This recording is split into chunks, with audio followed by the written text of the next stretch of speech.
How's it going, everyone? It is Andre Williams, and over here we talk stocks and we focus on one thing.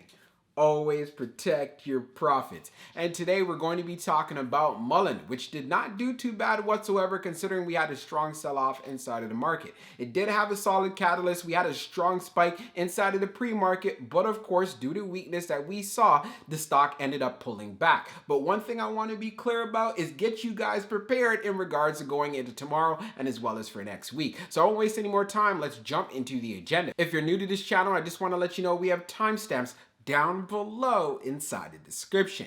But if you're a shareholder or you're thinking about taking a position, I highly suggest you watch this full entire video. So the first thing we're going to go over is a technical analysis. We're going to be taking a look at the overall price action. We want to know support. We want to know resistance. We want to know what it looks like in the bearish case scenario and as well as in a bullish case scenario. And then we're going to be going on Fintel, taking a look at the recent short interest information. The reason why this is important because it does have an impact on the way the stock performs. And then we're going to be taking a look at the order flow distribution. We want to know the buying and the selling behavior on the retail side and as well as on the institutional side. And then when all of that is done, we'll be going into the final thoughts and as well as some more details. So let's get to it. So we're going to do a technical analysis for Mullen. Let's see how it performed on the day. So it ended up closing at $1.40, being down 0.71%. On the low, it tested $1.33, and then on the high, testing $1.65. When we take a look at the volume stats on the day, you can see we traded at 121.575 million shares,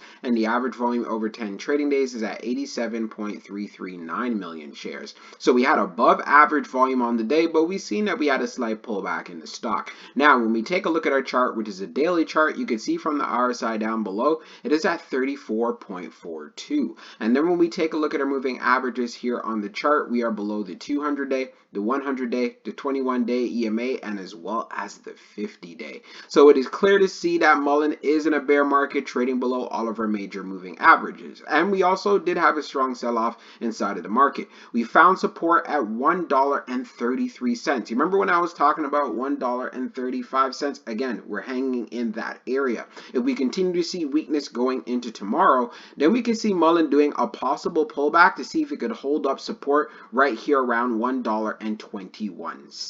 If it gets to this level, I'd want to see some buying picking up into the play and then pushing the price back up. The best case scenario would be some consolidation and staying at least above $1.40, which is right where we close. Because then as far as for next week is concerned, then if the markets start picking up, maybe we can get a strong push coming from Mullen to see if we can test around $2, or to be exact, around $1.94. We know $2 will be a psychological area for this play, and if it's able to reclaim the 21-day EMA, it can get very interesting, so we can see if we can make that move to $3. But before even getting there, it's definitely going to have to get past this resistance that we have here right around $2.72. So let's see how the stock performs going into tomorrow or Friday if you're catching this video the day of. But again, best case scenario is getting a close at least above $1.50. Now let's move on to the short interest information. So we're going to take a look at the short interest information for Mullen. So the off-exchange short volume ratio is at 36.67%,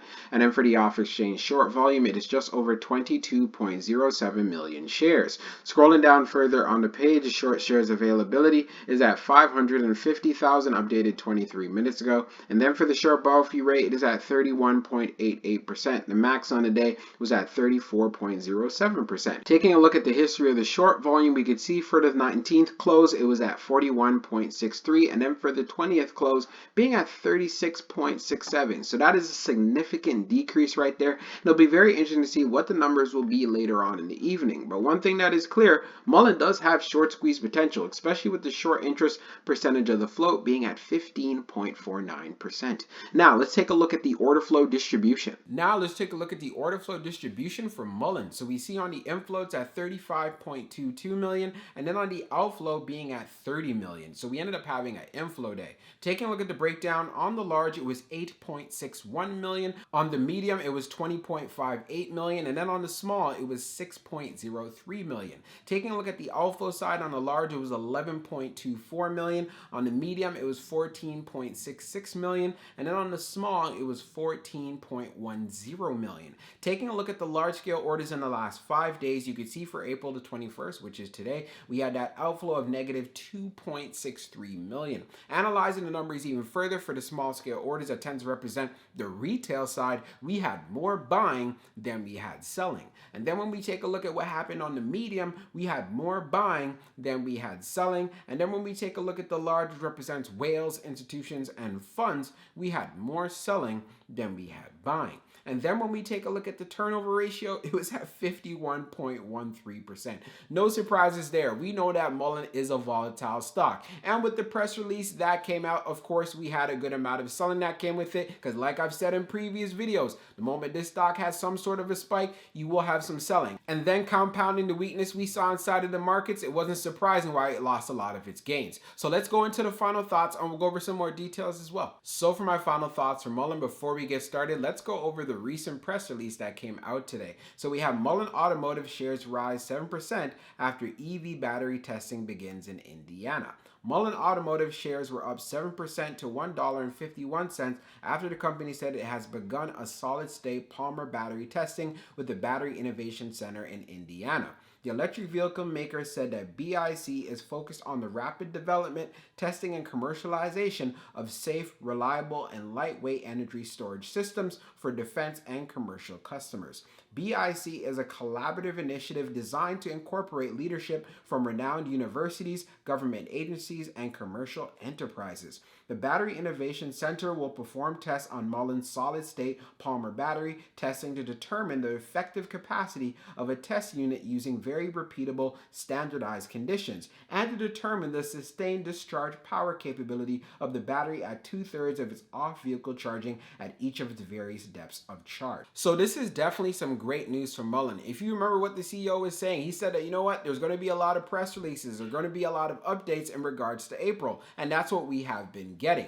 But of course, we want to get some more details on that Fortune 500 company. I feel like when that news does come out, this could really turn the stock around. But let's talk about the price action though. So inside of the after hours, and we're going to be talking about yesterday, it was at $1.75 as far as for the high. And in the pre-market for today, it was around $1.72, and then it sold off. So here's what I want to tell you right now. If there's a lot of interest on the retail side, which we can clearly see, and the buying does continue, I don't see any reason why whatsoever Mullen shouldn't be able to spike again. But we have to be aware of the levels. So we're going to talk about that. So it ended up seeing a low of $1.33. Remember what I was saying in the previous video, we could be getting down to around $1.35. So if we get down below 133, then I want to see support kicking in at around $1.21. And if that level did ever end up breaking, of course you'd want to see Mullen holding up $1. And I'd want to see bulls really starting to step in, because considering that many people were buying this stock up when it was $3 to $4,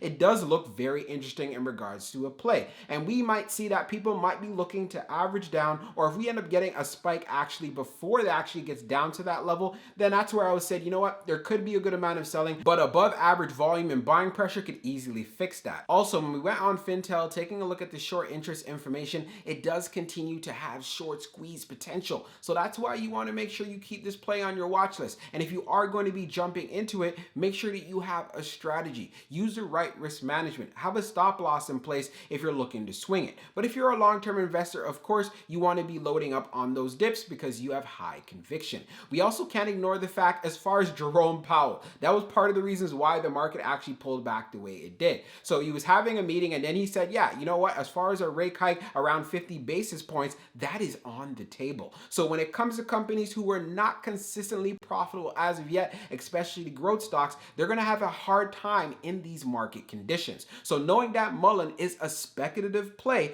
you want to make sure that you're looking out for yourself and you're making sure you're buying in at the right points and making sure that you're using a stop if you're going to be trading it. I know I sound like a broken record here, but you don't need to become a bag holder. Do not get confused or get swayed that this stock is just going to go to the moon and you're going to get rich. It doesn't work that way. We know as far as stocks are concerned, they consolidate. They have pullbacks, they move up. Again, you have to be prepared for all of this. So that's why here on this channel, I make sure I give you guys an unbiased approach so you can come up with the right investment decision that is right for you after doing your homework and your due diligence. Because of course, I can't give you guys financial advice. I just give you those levels, you pay attention to it, and then you think about what you want to do from there. So I hope you enjoyed this video and I can't wait to see how the stock performs going into Friday. We'll talk soon.